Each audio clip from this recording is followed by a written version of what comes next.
Mesdames, Messieurs, bonjour. Vous êtes sur JMTV+, dans cette tranche sportive qui va parler de la 34e édition de la Coupe d'Afrique des Nations qui se déroule en ce moment du côté de la Côte d'Ivoire. Nous allons évoquer une équipe, principalement l'équipe nationale du Cameroun qui traîne, qui peine, qui a été défaite hier, donc domptée par d'autres lionceux de la Teranga. Et pour en parler aujourd'hui, ma consoeur Mireille Ngosso est notre invitée. Bonjour Mireille. Bonjour Jackie, bonjour aux téléspectateurs de GMT TV. Comment ça va? Je vais bien. Nouvelle maman, un peu fatiguée, mais ça va. Bon, ben, elle a dit qu'elle est maman, donc elle me tend la perche. Elle vient nous faire un beau bébé Mireille. Donc, félicitations, j'embrasse la petite. Merci. Euh, alors, Mireille, nous sommes le 20 janvier 2024. Hier, nous étions le 19. Les Lions de la Teranga ont terrassé les Lions indomptables du Cameroun, 3 buts contre 1.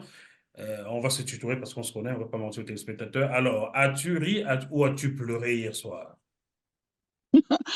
Je n'ai pas ri, j'ai pas pleuré, je m'y attendais déjà un tout petit peu, parce que je vous avoue que quand j'ai vu la liste de Rigobert Sambana, la liste définitive, je me suis posé la question de savoir si c'était une blague. Ou alors, Rigobert Sambana qui avait été subitement atteint d'amnésie. Enfin, je me suis posé des questions, mais je savais bien que ces joueurs-là n'allaient pas arriver à produire quelque chose de miraculeux comme on a l'habitude en Côte d'Ivoire. Donc, leur défaite, pour moi, était logique. Je crois que les Lions de la Teranga n'étaient pas bons. C'est nous qui étions mauvais. Voilà, c'est tout. Alors là, tu parles de la liste de Rigobert Song. Qu'est-ce qui te choque dans cette liste-là?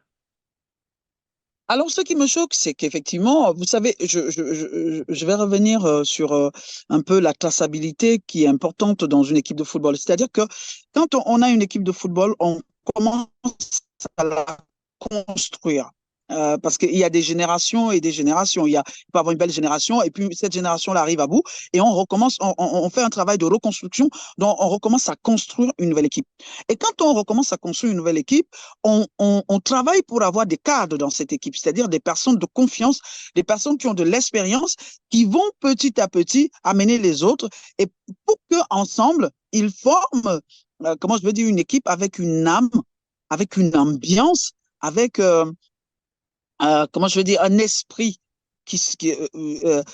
dans une équipe. Et justement, nous, on avait pensé que Rigobert Sambana, on ne le présente plus, c'est un des plus grands joueurs camerounais qui a participé à pratiquement toutes les grandes compétitions, connaissait très bien ce principe et qu'il allait garder les joueurs qui avaient déjà été, par exemple, à la coupe du Monde au Qatar. C'est-à-dire qu'à la Coupe du Monde au Qatar, on avait déjà un petit noyau qui Mhm. permettait d'avoir un lien dans cette équipe.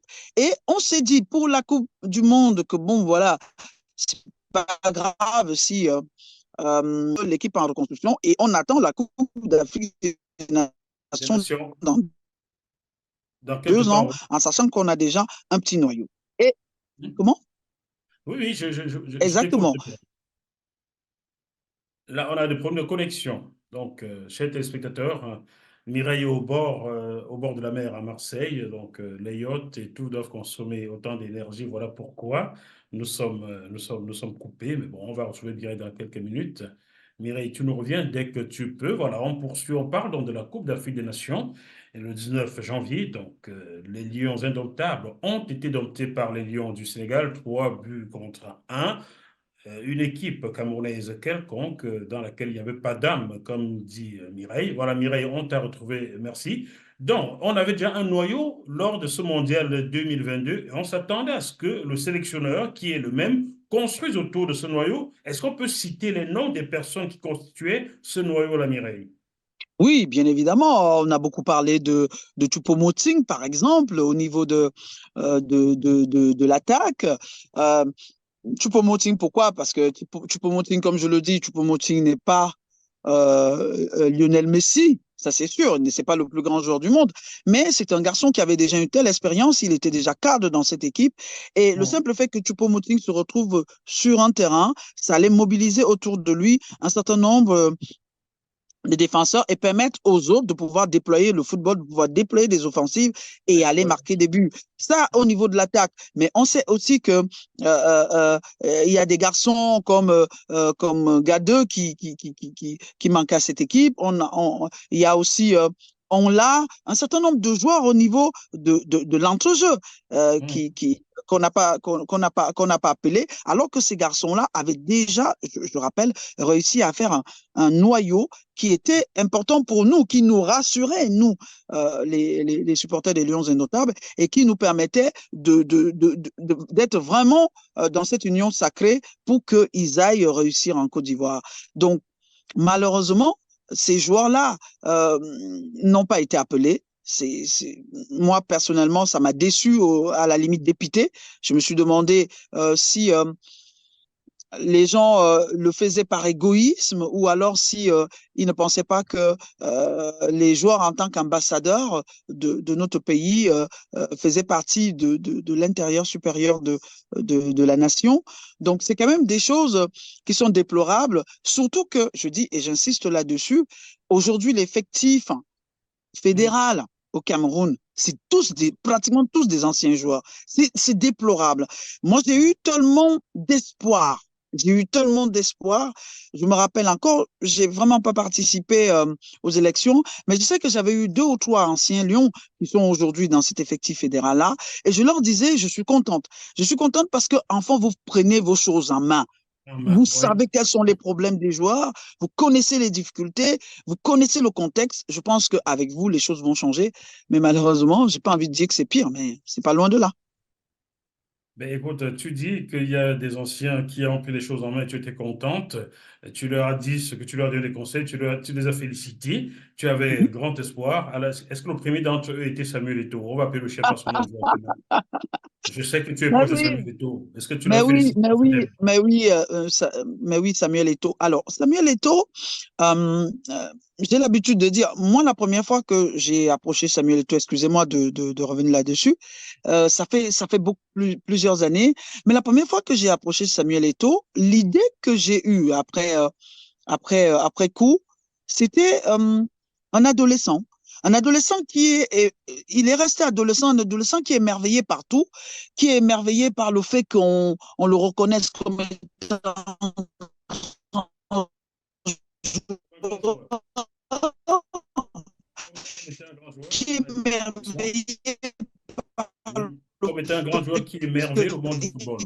Ou le monde de être tout un simplement. grand joueur, qui est émerveillé par le fait qu'il peut être président de la fédération. Je pense qu'il est Oui. le premier à être surpris par lui-même. Donc, il demande conseil. Alors, les gens vont peut-être dire que, mais moi, c'est mon opinion, je pense que Samuel Eto'o est manipulable. Pourquoi? Parce que des célébrités qui aiment les atalakou, je vais parler comme c'est sa belle famille, qui Ouais. aime être adulé.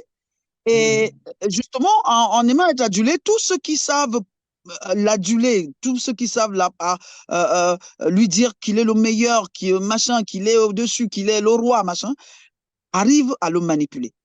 Donc moi, je Mais pense que Samuel Eto'o fils avait de grands projets, hein, parce qu'on en revient, avait de grands avec, projets oui, avait de grands projets pour la fédération, mais il est de temps en temps hors de la réalité. Et c'est justement le fait qu'il soit hors de la réalité qui a fait qu'aujourd'hui, il soit dans la situation dans laquelle il est. C'est-à-dire que j'arrive à la fédération, oui, je vais faire des merveilles, je suis capable de faire ci, oui, je suis Samuel Eto'o, j'ai des relations, ok. Mais le Cameroun a ses réalités. La Fédération camerounaise de football a ses réalités. Et il faut intégrer ces réalités-là. Et je pense que lui n'a pas intégré ces réalités et c'est pour ça qu'aujourd'hui, on va dire que ça se retourne un peu contre lui. Je il faut reviens dire que oui, oui, oui, comment? il faut qu'il sache s'entourer, hein. Bon, les gens qui font les Ben, attelacous ne sont pas mais c'est ceux pour ça que j'ai dont il parlé a de besoin. manipuler. En C'est pour effet, ça il que j'ai faut parlé de qu'il manipuler. s'entoure bien parce que, chers téléspectateurs, vous ne le savez sans doute pas, moi, Jackie Moifo, je suis celui qui a tourné un documentaire sur Samuel Eto'o en 2010 quand il était au sommet de son art à l'Inter de Milan. Ce documentaire, vous avez vu à la CRTV. C'est moi qui ai tourné toutes les images à Milan. J'étais avec Jean Matenzi et Bega Minkala. Et Samuel Eto'o, je le connais depuis l'enfance, on a grandi ensemble. Il sait où me trouver. Mais il sait qu'en me prenant à ses côtés, je ne lui dirai jamais ce qu'il veut entendre. Je lui dirai à chaud, non. Et c'est pour ça que vous ne m'avez jamais vu à ses côtés. Jamais. Mm. Donc, il faut le dire aussi, on va pas se faire des amis, on s'en fout, mais on dit les vérités car les Camerounais ont besoin de savoir qu'est-ce qu'il en est. Alors, je te laisse poursuivre, Mireille, s'il te plaît. Alors, je disais que pour revenir à la question, effectivement, euh, c'est dommage que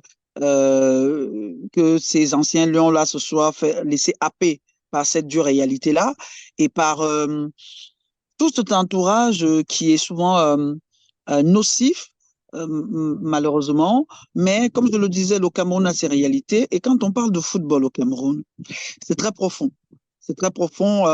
Les gens ne peuvent pas s'imaginer jusqu'où, comment je veux dire, les intérêts sont énormes. Pas toujours les intérêts financiers, hein. Non, pas toujours les intérêts financiers, mais les intérêts sont énormes et les gens sont prêts à parfois à se ridiculiser pour ces intérêts-là. C'est dommage.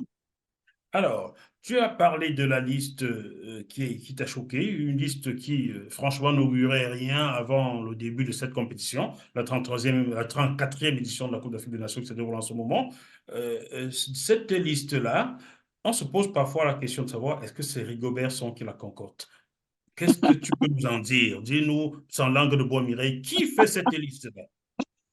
Ah, mais comme je dis, c'est un secret de polichinelle. Les entraîneurs ne font pas la liste au Cameroun et ce ne sera pas Rigobertson qui va commencer à la faire. Encore que, je vais revenir sur le cas Rigobertson, mais je veux dire que même quand on avait des entraîneurs expatriés, français, allemands et tout ça, c'était des gens qui étaient conditionnés parce que la plupart du temps, ils n'étaient pas déjà très méritants et puis ils étaient ramenés à la sélection nationale par deux, trois personnes ou un groupuscule de personnes.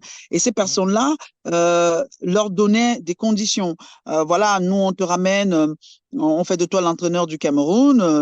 On pense encore un peu à Paul Le Guen, parce que Paul Le Guen, c'est un peu sorti, mais même les autres, c'était la même situation. Je Donc, déclare que je n'ai rien entendu, Mireille. Tu donc parles de l'homme le qui a groupe passé le brassard à quelqu'un là? c'est ça, exactement, c'est ça. Donc, on ramenait, on te ramène. Alors, c'était un deal.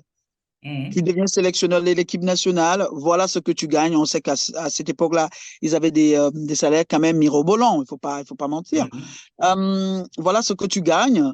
En retour, voilà ce que tu devras faire. C'est Mhm. nous qui faisons tout. Toi, tu es une marionnette, tu es la vitrine, mais nous, on est derrière. C'est nous qui faisons tout. On le sait depuis un certain nombre d'années. Je pense que Rigobertson n'a pas dérogé, que c'est même pire avec Rigobertson. C'est Ah pire ouais. parce Mhm. que il est un national. Mhm. Il est un national. Et donc, avec lui, il y a même un certain nombre de... La manipulation, elle va au-delà de la manipulation qui peut être financière ou psychologique. Il y Mhm. a même un peu de la manipulation. Familial. Non, je ne sais pas si je peux le dire. Dis tout. Si j'aime te plus, tu peux tout dire. Tout. Il y a même de la manipulation mystique. Oh, mystique. Parce que, oui, mais Oh. parce que, alors, je m'explique.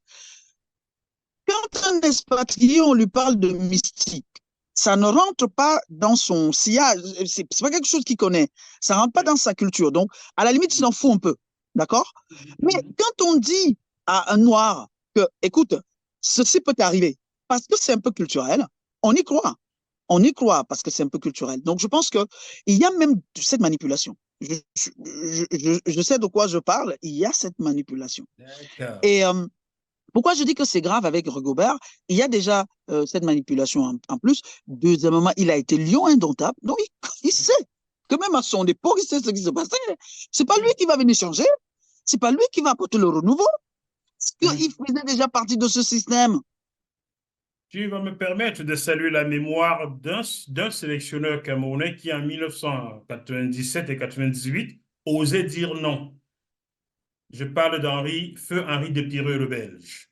Oui. S'il avait écouté son entourage et ses adjoints comme les Manga Angoulé et les Karami, il n'aurait jamais sélectionné Bernard tout le temps. Ça veut dire qu'on n'aurait jamais été qualifié pour le Mondial 98. Il faut le dire ici. Oui, Il a je dit suis non à ce d'accord. moment. Oui, Voilà. je suis d'accord et je te remercie. Effectivement, c'est pour ça que je parlais, je disais que pour les Occidentaux, même c'était dans une moindre mesure. Maintenant, avec Rigobert, c'est pire, c'est pire. Parce qu'on a fait partie d'un système, parce qu'on comprend certaines choses. Et nous savons tous que, en ce qui concerne Rigobert, je dis encore, nous savons tous, sauf des gens qui ne s'intéressent pas à l'actualité de la fédération ou footballistique camerounaise, nous savons tous qu'il y a eu un deal entre Samuel Eto'o et Rigobert Sambanac, justement par rapport à son élection à la fédération. Il fallait que, on sait que c'était des frères ennemis. Attendez, Oui, oui. depuis l'affaire Depuis Paul Le Guen, depuis 2010, 2010, en Afrique du Sud. toi et moi, on le sait très bien. 2010, on le sait bien. Voilà. 2010, ce qui s'est passé. Hein. Exactement, on sait que c'était des frères ennemis. Moi, je me D'ailleurs, rappelle. Moi, je vais livrer ici un truc, Mireille. Peut-être tu ne le savais oui, pas. Mardi 2 mars 2010, nous sommes à Monaco à la veille de ce match amical Cameroun-Italie. Je suis avec un ami et confrère. Nous appelons Rigobert Son qui à l'époque jouait à Trabzon. Nous lui disons que non, Samuel ne peut pas empêcher sa sélection. Et il nous dit, vous ne connaissez pas ce petit. Moi, j'étais convaincu. Je lui dis, Magnan, non, il ne peut pas avoir fait ça. Il me dit, tu ne connais pas ce petit. Et par la suite, je sais qu'un ancien lion indomptable a quitté Paris, la France, pour aller à Istanbul négocier toute une nuit avec Rigobert Son, Samuel Eto'o et deux émissaires venus du Cameroun. J'ai dit, c'est pas possible.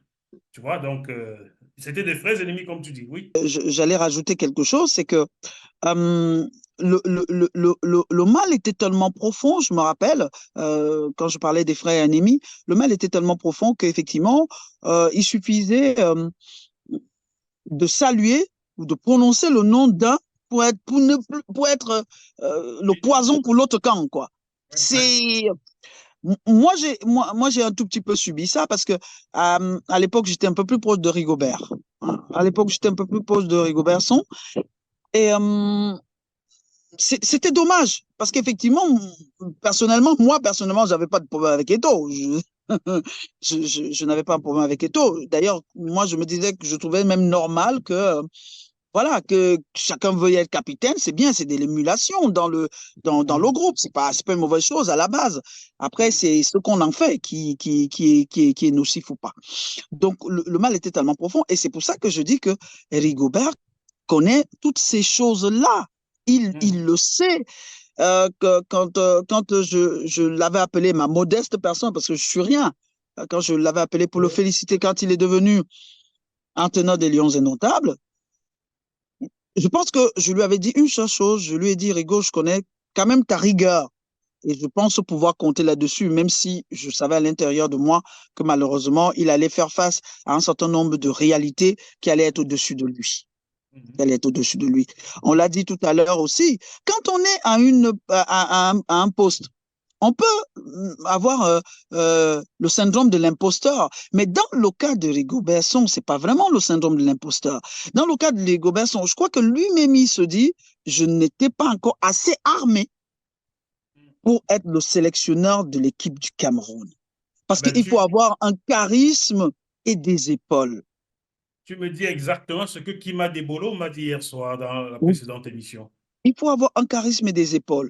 C'est pas qu'il n'a pas de compétences, mais je pense qu'il aurait dû d'abord avoir plus d'expérience. Oui, Parce faire ses armes qu'avec ailleurs. voilà, avec plus d'expérience, il pouvait quand même frapper du poing sur la table à un moment. Dire, écoutez, en fin de compte, c'est moi qu'on va juger. Hein. Je veux bien tout ce que vous me racontez là. Mais en fin de compte, c'est moi qu'on va juger. Tu parlais de deal entre les deux. Le deal était quoi? Mais, Tu sais que mais, me balader, c'est compliqué. Donc, le deal, c'était quoi? Donne-nous le mais deal. le deal, c'est ce que j'ai dit par la suite. Le deal, c'était Rigaud, tu me supportes, donc tu me ramènes toutes les voix que tu peux ramener pour que je sois président de la fédération. Et moi, en contrepartie, je fais de toi l'entraîneur national du Cameroun. C'était le deal. Alors, chacun a donc veillé à ses intérêts égoïstes, quoi. L'intérêt national est passé à la trappe. Mais c'est ce que je disais tout à l'heure, effectivement, que les deux le savent. Hein. Les deux le savent. C'est-à-dire que on a vu peut-être Samuel Eto'o dépité, mais il le savait. Franchement, on n'a pas besoin de lui expliquer. Ils savent ces choses-là mieux que nous, ça c'est sûr. Les deux le savent. Mais c'est un problème de deal. C'est un problème de D'accord. deal.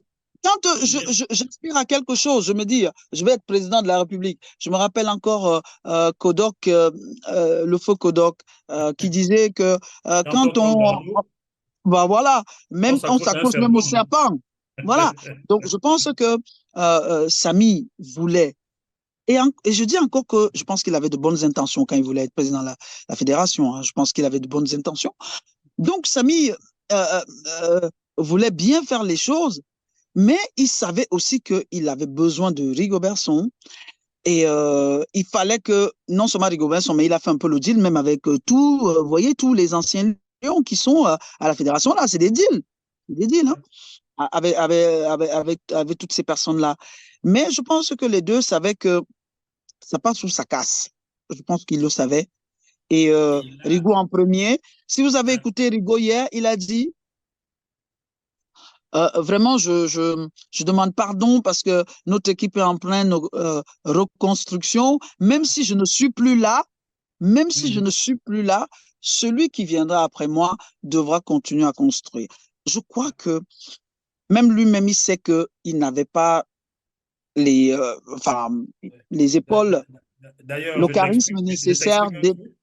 oui, Je pour être t'explique un déjà truc sans entraîneur. entrer dans les détails. Sans entrer dans les détails, je sais qu'avant le tournoi de la CAN, le torchon brûlait gravement entre Rigaud et Samy. Le torchon brûlait gravement car Samy aurait même promis le poste de sélectionneur à un autre ancien Lion. Et un de nos confrères, tu ris, ça veut dire que tu es au courant, un de nos Oui, confrères journalistes blancs qui vit chez moi à Paris a sifflé cela à Rigobert Song. Voilà pourquoi le soir du Ballon d'Or, à chaud, bon, je l'appelle à chaud comme nous l'appelions à l'époque, Samy a laissé des louanges à Rigaud, des louanges, mais à la fin, il lui a rappelé que c'est lui le patron quand même. Le profane ne comprenait pas, mais je suis sûr que toi et moi, on comprenait pourquoi il lui disait cela. Donc, la sérénité n'était même plus là depuis le sommet avant le tournoi. oui, mais c'est ça. Mais le problème, c'est que on part toujours du deal. Parce que j'ai fait un deal, parce qu'effectivement, moi, j'ai envie d'occuper ce poste. Après, quand on arrive à ce poste et qu'on voit ses responsabilités et qu'on voit que le peuple va nous juger, à Ouais. des moments où on se dit, oh là là, oui, je l'ai fait pour ça, mais là, maintenant, je peux changer les choses. Et je pense effectivement que Rigobert a un certain nombre comment je- de choses entre ses mains qui font que Samy ne peut pas l'évincer facilement comme ça. Euh, oui, il a voulu l'évincer parce que lui-même, c'est pour ça que j'ai dit tout à l'heure que les deux savent qu'ils ne pouvaient pas. Ils savaient que le Cameroun, oui, on est habitué au scénario catastrophe au Cameroun, mais il y a quand même des limites. Hein. Il y a des Il y a quand même limites. des limites. Il y a En des effet, limites. Et en là, effet, je pense qu'on en a effet. on a franchi le Rubicon là. Donc, je pense que, bah oui, Je on a te franchi ramène le un peu Rubicon. sur Rigobert Song. Magnan, je n'ai rien contre toi personnellement, on se connaît au moins. Mais franchement, Mireille, quand on sait lire le football, on n'a pas besoin d'être grand entraîneur ou grand joueur. Prenons le match contre la Guinée, le premier match. Comment peut-on expliquer que Castelletto, qui a toujours joué en défense centrale, se retrouve latéral droit alors qu'on a sur le banc de touche des latéraux dont c'est le métier comme le petit Enzo Chato? Comment peut-on expliquer cela? Est-ce que ce n'est pas une faute professionnelle? Mais Quand oui, on a dit Castelletto à droite, en défense centrale, il a aligné qui encore, je ne sais plus, rappelle-moi des noms. J'étais tellement en agacé. défense centrale, je crois que ça devait être Wu, qui est en Il y avait défense Wu, centrale. il y avait Wu Christopher Wu et Moukoudi. et Moukoudi. Bon, franchement, Mireille, quand on va jouer une canne contre les garçons vivaces, est-ce qu'on aligne un Moukoudi comme défenseur titulaire? Soyons sérieux. Mais c'est ce que je disais tout à l'heure, c'est les arguments. Rigobert l'a montré sur le terrain, au-delà des manœuvres qu'il peut avoir tout autour. Il a montré qu'il n'a pas encore les arguments pour être le sélectionneur d'une équipe nationale déjà. Je pense quand même que euh, je ne vais pas dire que c'était prétentieux de sa part. Je peux comprendre qu'on se dise, ouais, j'ai été un grand capitaine, là, il faut. Non, Mais quand on regarde les pays qui avancent, qui ont une belle traçabilité, qui dominent le monde, on voit quand même des entraîneurs qui ont montré pas mal de choses Bon, dans certaines sélections avant d'arriver à la sélection nationale. Donc, ouais, il n'a tout simplement pas les arguments. C'est on va tout. se fâcher avec tous, mais moi, je m'en fous particulièrement. Depuis 14 ans, depuis mars 2010, avec tout le bordel que j'ai vu à Monaco et ensuite, je ne suis plus les Lions. Même quand ils sont en région parisienne, là, je dors chez moi. Je n'avais plus les Et puis couleurs. Rigobert, c'est mon ami, hein. Bon, Donc, oui, je sais que je sais que c'est ton avis. C'est mon frère quelque part, même si on ne s'est pas vu depuis un bon bout, hein. Bon, toi, il te répond, mais comme il a vu, j'ai fait un documentaire sur Samuel à Milan, il me répond depuis des plus années, mais je m'en fous aussi. Soyons un peu sérieux à un certain moment. OK. Euh, il y a un parmi eux, dans cette génération des Lions qui ont fait les beaux jours de l'équipe nationale du Cameroun à la fin des années, au début des années 2000. Dans cette génération, il y a un seul qui a passé ce diplôme. Je l'avais m'interviewer à la fin de ce diplôme. Tu sais qui c'est? Patrick. mais Rigo a passé ses diplômes aussi. Il n'a pas terminé. Oui, c'est vrai qu'il n'a pas terminé, mais il a passé. Mais il n'a pas terminé. Il n'est pas allé au bout du processus. Alors, tu vas à l'école, tu vas passer l'écrit du bac, tu ne passes pas l'oral, tu n'as pas le bac. En principe, oui. Bon, donc Rigaud n'a pas rang d'entraîneur. Il n'est pas reconnu comme entraîneur. Il n'a pas terminé. Ça, c'est sûr. Alors, oui. Patrick a Alors, terminé. Patrick a terminé au cursus. oui. Mais, Bon, mais, qui est mais, légitime entre le Rigaud et Patrick pour diriger cette équipe nationale s'il faut la confier à quelqu'un? Qui est légitime? même Patrick n'est pas encore légitime. Je vais t'expliquer pourquoi. Parce qu'il Moi, n'a je pas fait crois. ses armes. Oui, allons-y. Voilà, parce qu'il n'a pas assez d'expérience. Euh, Et, contre, je et pense Rigaud n'a par pas contre, d'expérience. Et Rigaud n'a pas d'expérience quand on lui a confié l'équipe à Prima. je suis d'accord, je On suis aurait dû la d'accord. confier à Patrick qui est au moins des diplômes. Je suis Attention. d'accord. Alors, on connaît tous le problème de Patrick.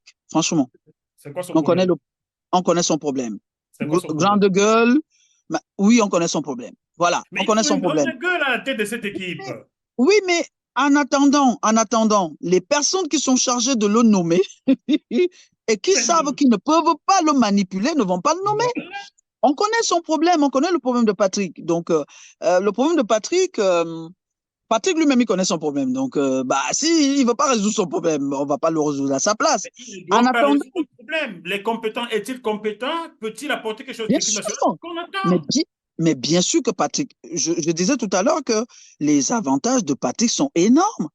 Déjà, c'est quelqu'un de rigoureux, c'est quelqu'un de directif et on en a besoin.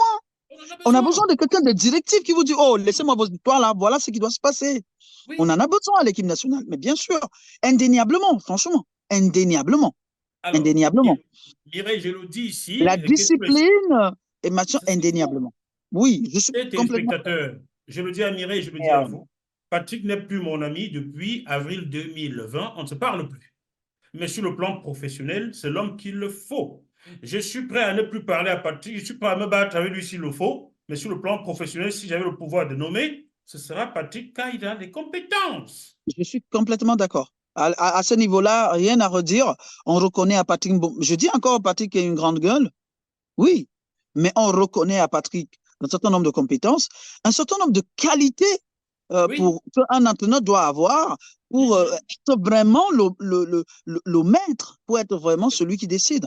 Mais est-ce que les institutions chez nous sont déjà prêtes à avoir un entraîneur comme celui-là? On l'a évoqué tout à l'heure, même les entraîneurs étrangers étaient un peu manipulés. Donc, est-ce que notre pays, lui, il est prêt? Est-ce que les autorités sportives chez nous sont prêtes à mettre en place un entraîneur qui aurait toutes les cartes en main? Non, je ne pense pas.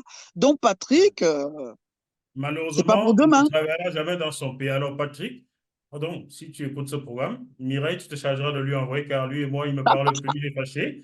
Je m'en fous, Patrick. Le jour où tu veux, on se trouve, on se tape et on va se parler. Quand je On est, pourrai, je, quand je on est pourrai, je lui garçons, passerai Patrick. le message. Donc, Patrick, quitte le Cameroun, va travailler ailleurs. Tu ne travailleras jamais. Tu es le meilleur, mais tu ne bosseras jamais là, mon frère. Oui, mais Il il faut est il passionné. faut Oui, mais il est ailleurs. passionné. Oui, mais il est Il est passionné. passionné, mais son pays ne veut pas de lui. Oui, mais Patrick, à va au force, Japon. Va au Japon mais pour à une force, équipe à de force de, division, tu vas bosser. Qu'est-ce que tu fous là? oui, mais à J'ai pas force, à envie de- force. Mais si je l'attrapais Patrick, je suis sûr que je lui donnerais des coups de poing. Qu'est-ce qu'il fout dans ce pays où on ne veut pas de lui? Hein? Ce pays va bosser ailleurs. Moi, on n'a pas voulu de moi à la CRTV parce que j'étais bamileke. J'ai quitté le Cameroun, je suis allé au Gabon. Et On est venu me chercher à la Mais il est maison. en Côte d'Ivoire, Patrick, là. Il est en Côte d'Ivoire. Et qu'il y reste, qu'il ne rentre plus au Cameroun, qu'il cherche du travail ailleurs. Non, mais il est en Côte d'Ivoire parce que le Cameroun y est. Je l'ai vu la Ouais, dernière mais fois bon, on le- souffler, oui, souffler, je sais pas moi quoi. Je sais plus qui c'était à Franck, à Anguissa. Je sais pas, il parlait à l'oreille d'Anguissa ou je crois que ça devait être Anguissa. de toute façon, il est en Côte d'Ivoire, il est allé pour renforcer, il renforce rien du tout. Ah, Il bah oui. renforce rien du tout.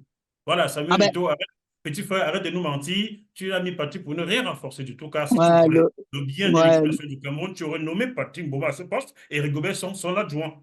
C'est l'ordre naturel des oui, choses. oui, bien sûr, mais Samy aussi. Attends, Mboma a beaucoup de charisme, hein. Oui, oui. Et c'est ça qui fait Et peur. Oui. bah oui. Et moi, je vois mal Samuel Eto'o nommer Patrick Mboma alors qu'il sait qu'il n'aura plus il n'aura peut-être plus la possibilité De d'intervenir dans faire cette ça, équipe-là. non, de faire Voilà, sa star, de faire sa star. exactement, Il faut dire les exactement. choses. Je te Non, le pas, dis encore. Attends, qu'est-ce que c'est que ça, Samy? non, pas faire sa star, non, je suis pas d'accord. Attends. Je, laisse-moi être dur. Je vais prendre ça sur moi. Il va voir ça et dire, oh, Jackie, moi, il faut encore lui. Donc, moi, c'est pas un problème. C'est, Non, non, non, je pense que c'est un peu légitime qu'on se dise, bon, je suis président de la fédération, il faut pas que l'entraîneur ait plus de charisme que moi. C'est un peu légitime. connais-tu, te souviens-tu du nom du président de la fédération de football au Sénégal? Ah, c'est qui est président de la fédération maintenant au Sénégal? C'était Augustin Senghor. Est-ce que c'est toujours lui? Augustin Senghor. Ouais. Grand détail Non, comme ça. Il je a ne sais pas changé? si c'est Senghor qui est Alors, encore. Non, je alors, n'ai pas fait attention. alors, Mireille, toi et moi, on tombe à la même conclusion. Tu vois, toi et moi, nous ne savons même pas qui est le président de la Fédération sénégalaise de football. Mais au Cameroun, on sait, même le fœtus sait qui est le président de la Fédération camerounaise de football. Tu ne trouves pas Ouais, qu'il y a un problème ouais, là? c'est vrai. La star, Ouais. c'est le président de la Fédération. Oui, mais C'est normal. après, son passé le poursuit. Ça a été à un certain moment l'un des plus grands joueurs du monde. Ouais. Oui, il a fait vibrer les Camerounais. Donc, je pense que cette notoriété-là le poursuit. Il serait même euh, président de la Ligue de Ngorma Poubi, qu'on saurait qui il est. Je pense qu'il serait mieux là-bas qu'à la Fédération de football aujourd'hui. Tu vas te dire, là, si il va me tirer dessus, mes petits Mm. frères, vraiment, faites-toi oublier un tout petit peu. Laisse les gens travailler. Permets à ceux qui peuvent travailler, travailler. Mais qu'est-ce que c'est que cette histoire où tu dois venir lire ton pédigré et dire il y a 24 ans aux enfants qui n'étaient même pas nés à l'époque. Moubanya n'était pas né quand tu marquais le but en 2000. Aujourd'hui, tu lui racontes, bah, qu'est-ce que c'est que ça? Permets à Bah ceux qui oui, peuvent travailler. Donc, on sait désormais que le problème de Patrick Mboma, c'est qu'il est bon, mais pas manipulable. Le problème de c'est Rigobert ça, Song, c'est qu'il n'était pas encore compétent, mais on peut faire des deals avec lui. Finalement, exactement. est-ce que l'intérêt du football est encore au centre du jeu? C'est Non, plus non, du tout, du tout. Ça, c'est clair et c'est net. Non. bien. Est-ce que les deux, Rigobert Song et Samuel Eto'o, suivront à la débat annoncé lors de cette CAN en Côte Je d'Ivoire? ne pense, je ne pense pas. Il faudra sacrifier une personne, en tout cas. Je ne pense pas. Les deux, non. Mais ce sera facile de rejeter la faute sur l'un ou sur l'autre. Mais je pense que les deux ne survivront pas. Peut-être un restera, peut-être, mais c'est pas sûr. Je le redis encore, Magnan, vraiment, je t'aime beaucoup.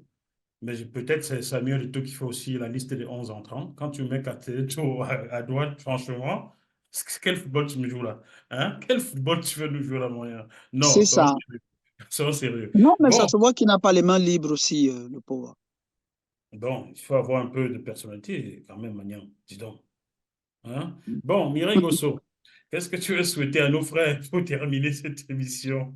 Ah, ben, moi, ce que j'ai dit, je faisais encore, j'en parlais encore avec un confrère, je disais que, bah, qu'est-ce qu'on fait maintenant? On active le fameux Sisi. Ah, ben oui, si le Sénégal bat la Guinée, si le Cameroun bat et que le Cameroun bat la Gambie, bah oui, à ce moment-là, la Guinée et le Cameroun, enfin, la différence va se faire au nombre de buts marqués pour connaître qui sera le deuxième. Si le Sénégal se fait battre par la Guinée et que le Cameroun bat la Gambie, bah, enfin, beaucoup de si, quoi. Mais Beaucoup de... notre destin, enfin le destin de l'équipe nationale n'est plus entre ses mains, c'est dommage. Ni Mais entre ses pieds, ni, entre ses pieds, ni même dans même ses pas têtes. entre ses, même pas, même pas. C'est vraiment la providence comme d'habitude. Ouais. C'est la providence. Est-ce que même si on sera peut-être troisième, parce que le scénario catastrophe ce serait que la Gambie nous batte. Et moi aujourd'hui c'est un scénario que je mets pas de côté. Hein. Ah, ça, c'est Ce sûr. sera le scénario catastrophe et on sera Moi non plus. dernier de la poule. Oui, ça, Mm. c'est le scénario catastrophe qui viendrait alors là, je pense, que assommer les Camerounais. Oui, mais au-delà de ça, la victoire est impérative mardi prochain. Et les gars, laissez tomber, comment on va dire, Rigaud, Samy, les autorités et tout ça. Vraiment, sur le terrain, essayez de vous battre aussi pour vous-même, pour votre Bon, carrière. Voilà. pour qu'ils se battent, il faudrait qu'ils arrivent déjà à aligner trois passes d'affilée Ah, pour aller de se battre. ils Je n'en exagèrent ai pas aussi. vu. Ils ne font pas. Il faudrait qu'ils arrivent à cadrer une seule fois. As-tu vu un seul tir C'est cadré ça. contre Israël? Non, non, Moi non plus. Moi non c'est plus. incroyable. Incroyable. Oui, il y Mm. a eu un tir cadré puisque Castelletto a marqué un but venu de je ne sais où. Mais en dehors Mais de oui, cette c'était tête de ça. Castelletto, il y a zéro autre tir cadré. Mm. Le pied n'a rien cadré dans ce C'est match. ça. Bon, avec ça, tu veux battre quel Gambie? Même les fœtus gagneraient. Espérons qu'il y aura quand même le chauvinisme qui va prendre comment je veux dire, Le dessus. les tripes des gars qui vont aller chercher au fond d'eux-mêmes et que finalement, ils vont se dire, au-delà de tout cet entourage nocif là, de machin, des problèmes qu'il y a au sein de la délégation, on veut faire honneur à notre pays et voilà. Il y a aussi ça, hein, un sursaut d'orgueil. Bon, je vous donne la composition de l'équipe. Ma composition qui gagnera contre la Gambie. En attaque, Juan Magri et Moubagna, vous les alignez à deux. Vous me faites un 4-4-2 là. Un 4-4-2, les deux là. Bon, derrière, maintenant, vous mettez Christopher Wu avec Castelletto. Vous mettez Enzo Chato ici. Et là-bas, vous me remettez Yongwa. Pas des conneries que L'angoisse. Tolo nous a fait hier. Il prend deux buts qui passent son côté. Il ne peut pas foncer sur le temps du tout. Vous mettez Yongwa là-bas. Au milieu, maintenant, il y a France Abouanguissa. Kemen, là, il va falloir que tu boostes un peu ton niveau car je ne sais pas qui t'a appris qu'on dribble devant la surface de réparation. Donc, on te garde là, mais faire quand même attention. Georges Kevin Koudou, et vous me remettez Karl Toko et Kambi de l'autre côté. Et je pense qu'avec cette équipe, vous gagnerez. Si Robertson ne sait pas aligner une équipe, ou si Samuel Eto'o, grand footballeur, le meilleur attaquant que j'ai vu ces 20 dernières années, ne sait plus comment faire jouer les enfants, aligner cette équipe-ci, et vous gagnerez sans doute. Merci. Merci beaucoup à toi, Mireille. On se retrouve pour le dernier match mardi prochain, peut-être? Il n'y a pas de souci. Avec plaisir. Ce serait formidable. Merci à toi. Merci, Chers Jackie. spectateurs GMTV+, on se retrouve sur ce même plateau avec Mireille ou d'autres invités d'ici là. Malgré la situation extrêmement compliquée, gardons quand même la banane. À bientôt. Bye bye.